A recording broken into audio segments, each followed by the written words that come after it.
नमस्कार दर्शकों, जय गोगा महाराज। मैं दशरथ भाई ज्योतिषाचार्य वास्तुशास्त्री, मेरे चैनल जय गोगा एस्ट्रोलॉजी वास्तु में आपका स्वागत करता हूं। तो दर्शकों, जैसे आप सब जानते हैं कि हम हमारी इस ज्योतिष श्रृंखला में जातक के प्रश्नों का उत्तर देते हैं और बताते हैं, कुंडली का विश्लेषण करते हैं। नवमास कुंडली से, लग्न कुंडली से, उनकी दशा से, उनके नक्षत्रों से हम जातक की कुंडली का विश्लेषण करते हैं। तो आज जो हमारे जातक थे, उनको कैरियर के बारे में प्रश्न था कि मेरा कैरियर कैसा रहेगा। जातक का प्रश्न था कि मेरा कैरियर कैसा रहेगा, और हमने उनकी कुंडली देख के, नवमास कुंडली देख के हमने उनको जवाब दिया था कि जो आपका कैरियर जो है वो प्रोफेशनल लॉयर का रहेगा, आपका कंसल्टिंग का कैरियर रहेगा, और आप गवर्नमेंट लॉयर बन सकते हो, कानूनी निष्णात बन सकते हो। इस तरह से हमने उनकी कुंडली का विश्लेषण किया था। तो ज़्यादा समय न लेते हुए हम चर्चा को आगे बढ़ाते हैं।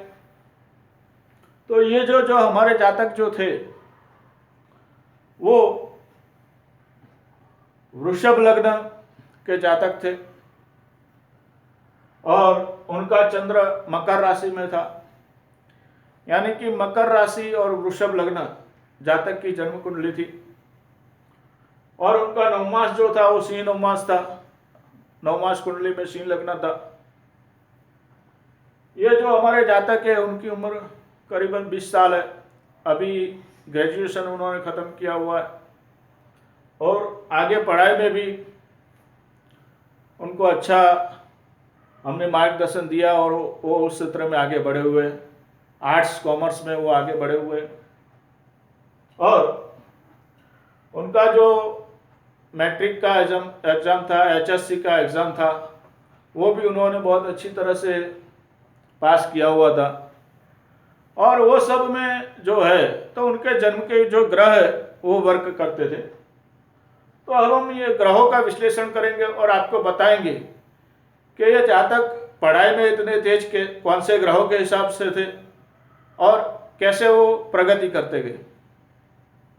तो देखिए, वृषभ लग्न की जन्म कुंडली में शुक्र महाराज जो है, जो लग्नेश जो है, वो तुला राशि में है। तुला राशि में शुक्र स्वगुरु है। यानी कि ये कुंडली में ऐसे देखने जाओ तो 50% बल तो ऐसा ही मिल जाता है कि शुक्र महाराज जो है वो स्वगुरु है तुला राशि में। लग्नेश खुद बलवान है। अब बात आती है इनके पढ़ाई की, कैरियर की, कि भाई पढ़ाई उनकी अच्छी कैसे हुई। तो देखिए, पढ़ाई के जो स्वामी है, पढ़ाई में जो हम देखते हैं, तो पढ़ाई के लिए क्या है कि लग्नेश का बली होना जरूरी है।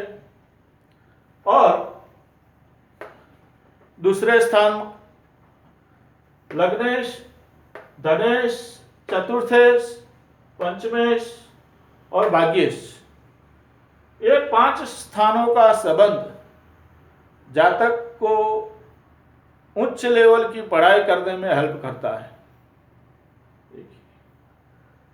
ये दूसरे स्थान की जो पढ़ाई है वो स्कूली पढ़ाई होती है।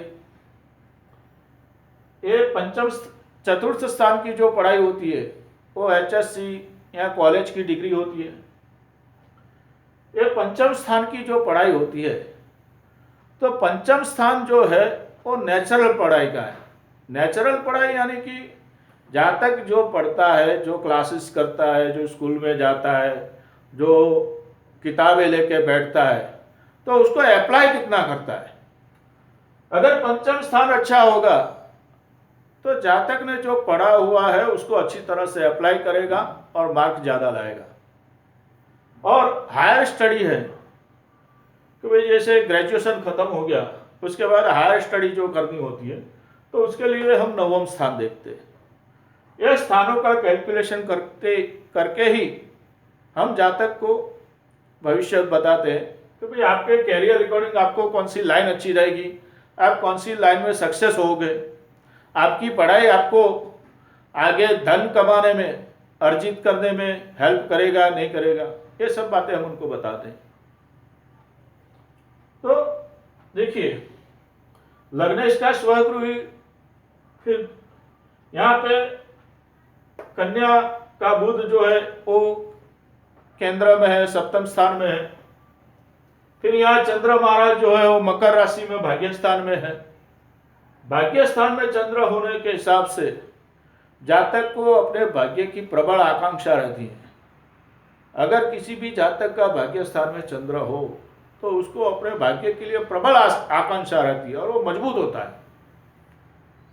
दूसरे मंगल महाराज भी उच्च के बैठे हुए उनके भाग्य स्थान में। तो ये जो है, ये सारे कनेक्शन जो है उनको हेल्प करते हैं। भाग्य शनि लग्नेश शुक्र के नक्षत्र में, देखिए वृषभ लग्न में शनि योग कारक ग्रह है, और शनि योग कारक ग्रह होने के हिसाब से अब शनि महाराज जो है वो यहाँ पे देखिए मेष राशि में भरणी नक्षत्र में शुक्र के नक्षत्र में है। यानी कि योग कारक ग्रह इनका जो भाग्य से जो ग्रेजुएशन के आगे की जो पढ़ाई है उसके लिए शनि महाराज इनको हेल्प कर रहे हैं। और अभी देखिए उनका टाइम पीरियड भी कितना अच्छा चल रहा है। उनको तीसरे स्थान में कर्क का राहु है। अब तीसरे स्थान में कर्क का राहु होने के हिसाब से, स्थान के हिसाब से राहु महाराज इतने बली हो जाते हैं कि उनको साहस, पराक्रम, मैनेजमेंट, कम्युनिकेशन, ये सब बातों में अग्रसर करते हैं। और राहु महाराज जो है कर्क राशि में, वो भी वापस शनि के नक्षत्र में, कर्क राशि के पुष्य नक्षत्र में राहु महाराज है, तो वो भी शनि के नक्षत्र में है। यानी कि कहीं ना कहीं इनका भाग्य इतना बली होकर वर्क कर रहा है कि ये जातक ग्रेजुएशन के आगे पढ़ाई भी करेगा। और दूसरा देखो, चलो पढ़ाई तो कर लिया लेकिन धन कमाएगा कि नहीं कमाएगा, क्योंकि धन की ज़्यादा ज़रूरत होती है कि भाई पढ़ाई कर लिया लेकिन कमाता बमाता कुछ भी नहीं है, लॉयर बन गया है लेकिन कुछ भी प्रैक्टिस नहीं है, तो उनकी प्रैक्टिस अच्छी होगी कि नहीं होगी, तो वो हम कैसे देखेंगे। तो देखिए उनका धन स्थान का मालिक और वापस फिर पंचम स्थान का मालिक बुध है, और बुध यहाँ पे, बुध महाराज जो है वो यहाँ सप्तम स्थान में है, और सप्तम स्थान से सीधे लगन स्थान पर दृष्टि कर रहे हैं। यानी कि बुध महाराज का केंद्र त्रिकोण में होना ये भी बली की निशानी है। अब यहाँ पे देखिए कि नवमास कुंडली देखिए, आप ये नवमास कुंडली देखिए, तो यहाँ पे जो बुध महाराज है वो कन्या राशि में है। यानी कि अपनी मूल त्रिकोण राशि में बुध महाराज जो धनेश है वो कन्या राशि में है। और यहाँ पे वृषभ लग्न में जो योग कारक जो शनि है, भाग्य स्थान के और कर्म स्थान के मालिक जो शनि देव है, वो भी बुध महाराज के साथ विराजमान है, वो भी कन्या राशि में है। यानी कि नवमास कुंडली में बुध और शनि की युति हो रही है। यानी कि धनेश, कर्मेश, भाग्येश और पंचमेश। अब साहब ऐसे धनवान स्थानों की, केंद्र त्रिकोण के स्थानों की युति अगर कन्या राशि में हो रही है, और बुध की कन्या राशि मूल त्रिकोण की, अब ये नवमास वाली जो राशि है वो यहाँ पे जन्म कुंडली में आप देखिए तो यहाँ पंचम स्थान में आती है, यानी कि वो भी केंद्र त्रिकोण में आती है। यानी कि ये जातक जो पढ़ेगा उसके हिसाब से वो आगे अपनी प्रैक्टिस भी करेगा और प्रैक्टिस में धन भी कमाएगा, ये इसका फलांत होता है। अब दूसरी बात देखिए, यहां पे जैसे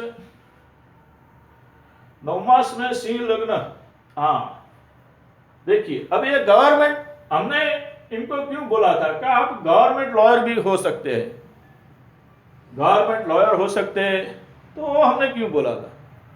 तो वो हमने बोला था नवमास जो लग्न है इनका वो सिंह लग्न है, और सिंह जो लग्न है वो गवर्नमेंट को रिक्रूटमेंट करता है। अब पहला पॉइंट जो हमने बताया कि यहाँ सूर्य महाराज जो सप्तम स्थान में है, अब सूर्य महाराज भी सीधे लग्न स्थान पे दृष्टि कर रहे हैं, और सूर्य महाराज जो है वो यहाँ ना तो किसी ग्रह से दृष्ट है और अपनी मित्र राशि में है, और चतुर्थ स्थान के मालिक होके सप्तम स्थान में केंद्र त्रिकोण में है, यानी कि ये भी तो पक्का हो गया। अब देखिए चतुर्थेश और पंचमेश की युति सप्तम स्थान में, ये भी एक राजयोग का निर्माण हो गया, जो धन योग हम बोलते हैं उसका ये निर्माण हो गया। यानी कि इनको जो पढ़ेंगे, ये जो लॉयर का आगे पढ़ेंगे तो लॉयर में इनकी प्रैक्टिस अच्छी होगी, और अगर आगे बढ़ते भी है लॉयर से आगे गवर्नमेंट की एग्जाम देते तो उनमें भी ये पास हो जाएंगे। और दूसरी बात ये हो सकता है कि ये आगे जाके गवर्नमेंट लॉयर पर जज भी बन सकते हैं, ये जज भी बन सकते हैं, वो मैं आपको बताता हूँ।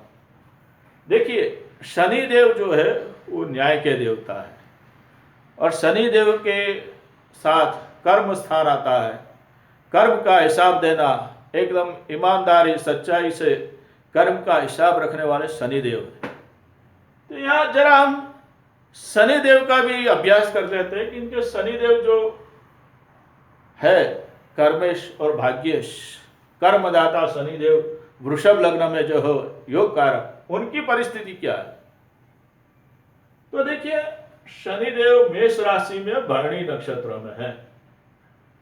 अब मेष राशि जो है 12वें स्थान में है, शनिदेव भी योग कारक होकर 12वें स्थान में बैठे, लेकिन शनिदेव जो है वो भरणी नक्षत्र में है, और भरणी नक्षत्र अकॉर्डिंग शुक्र का नक्षत्र है, यानी कि वापस लग्नेश का नक्षत्र हुआ, यानी कि लग्नेश खुद यहां स्वगुरु है, यानी कि ऐसे भी शनि महाराज इनको जो है सपोर्ट कर रहे हैं।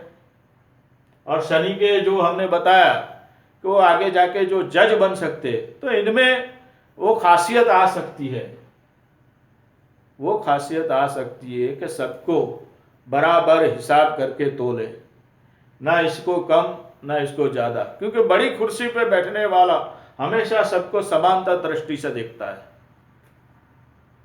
तो ये हो गया इनका ये।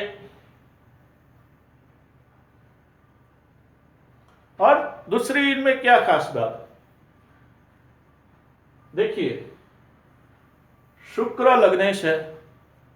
अब लग्नेश शुक्र होने के हिसाब से इनके शत्रु ग्रह गुरु महाराज हुए, और गुरु महाराज जो है वो लाभेश है, और लाभेश और अष्टमेश है, और अष्टमेश के मालिक होके वो व्यय स्थान में बैठे हुए हैं, और व्यय स्थान का मालिक मंगल वो मकर में उच्च का हो गया है, यानी कि ये गुरु का बल भी इनको मिलता है।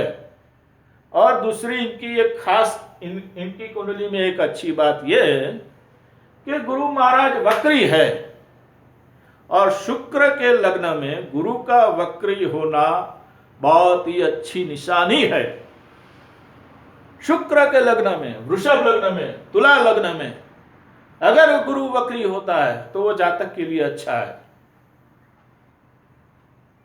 अब हम दशा की बात करते हैं कि दशा इनको कैसे सपोर्ट करती है। देखिए यहां देखिए इनका सूर्य की दशा में जन्म हुआ है, चंद्र महाराज जो है इनके जन्म के समय चंद्र महाराज जो है उत्तराषाढ़ा नक्षत्र में थे, और उत्तराषाढ़ा नक्षत्र सूर्य का नक्षत्र है, यानी कि वापस गवर्नमेंट का सूर्य, यानी कि गवर्नमेंट, तो वापस उनको वो इंडिकेटेड करता है कि ये गवर्नमेंट में जाएंगे।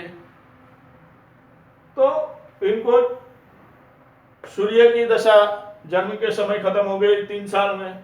फिर चंद्र महाराज की दशा आई। अब चंद्र महाराज यहाँ तृतीय स्थिर। फिर मंगल की दशा उनकी खत्म हो गई 2019 में, तब इनकी उम्र 20 साल थी।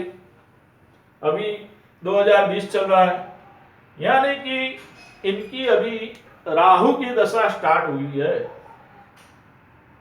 राहु महाराज की दशा स्टार्ट हुई है। और शुक्र और राहु दोनों का मैत्री संबंध होता है। अगर शुक्र खराब है तो राहु खराब परिणाम देगा, और अगर शुक्र अच्छा है तो राहु अच्छा परिणाम देगा। और यहां पे देखिए, जो राहु महाराज है वो चंद्रदेव की राशि में है, कर्क राशि में है। अब चंद्रदेव जो है वो यहां भाग्य स्थान में है, यानी कि राहु महाराज जो है वो बलवान हो गए, और राहु के स्थान बली भी है और बलवान भी हो गए हैं। यानी कि राहु की दशा इनको 2037 तक चलेगी, यानी कि 2037 तक चलेगी।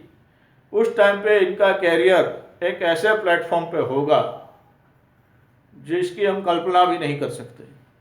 बहुत अच्छे लेवल पे ये होंगे। तो दोस्तों, हमने आज हमारे इस जातक की चर्चा की कि गवर्नमेंट जॉब में ये अपने कैरियर में कैसे आगे बढ़ सकते हैं, इनको क्या आगे काम करना होगा। और जो राहु महाराज है वो नवमास कुंडली में भी देखिए तुला में है। तुला राशि राहु, तुला राशि शुक्र की राशि, यानी कि यहाँ पे भी राहु महाराज अच्छा परिणाम देते हैं, बरोबर। और नवमास में गुरु महाराज की दृष्टि में राहु महाराज है। नवमास में हमेशा दृष्टियां मैं गिनता हूं, मेरे को नवमास में दृष्टि गिनना अच्छा लगता है। और नवमास की दृष्टि का मैंने रिजल्ट देखा हुआ है कि नवमास में कुछ ग्रहों की दृष्टि का रिजल्ट हमको मिलता है। तो नवमास में जो है वो गुरु महाराज की सीधी दृष्टि राहु पे है, यानी कि इनकी दशा अच्छी जाने वाली है। ये राहु की दशा इनकी अच्छी जाने वाली, यानी कि अभी ये लॉयर का आगे पढ़ रहे हैं तो उसमें पास हो जाएंगे, फिर दूसरी परीक्षा देंगे उसमें पास हो जाएंगे। तो धीरे धीरे अपने कैरियर का बढ़ाव आगे बढ़ते जाएंगे। तो मैं दशरथ भाई, ज्योतिषाचार्य, वास्तुशास्त्री, आज हमने एक कैरियर का प्रश्न की चर्चा की। हमने जो वृषभ लग्न के पूरी चर्चा की, उनके ग्रहों की चर्चा की, उनकी दशा की चर्चा की, कौन सी दशा चल रही है, उनके नक्षत्रों की चर्चा की। सारी चर्चा हमने की कि किस तरह से कुंडली किस मार्ग पे जातक को ले जा रही है। जातक को शुक्र महाराज जो उनके स्वगृही जो बलवान है, चंद्र महाराज बलवान है, शुक्र, चंद्र और सूर्य तीनों का बल मिल गया है, तो ये कुंडली बलवान हो गई है और ये आगे प्रोग्रेस कर रही है। तो दोस्तों, मेरे चैनल जय गोगा एस्ट्रोलॉजी वास्तु, मैं दशरथ भाई ज्योतिषाचार्य, अगर आपको मेरा ये लेक्चर अच्छा लगा हो तो आप मेरा फ़ोन नंबर नोट कर लीजिए 7567923399 8734801556। आप ये नंबर पे कांटेक्ट करके आप मुझसे प्रश्न पूछ सकते हैं, मैं वो प्रश्न का जवाब दूंगा। हमारा कंसल्टिंग चार्ज होता है, वो आपको पे करने का होता है। हम सारे प्रश्नों के उत्तर फ़ोन पे ही देते हैं। ओके, तो आज के लिए इतना ही। हम दूसरे वीडियो में फिर मिलेंगे। जय गोगा महाराज। હવે એમને એક બે ફોટા પાડી દેજો।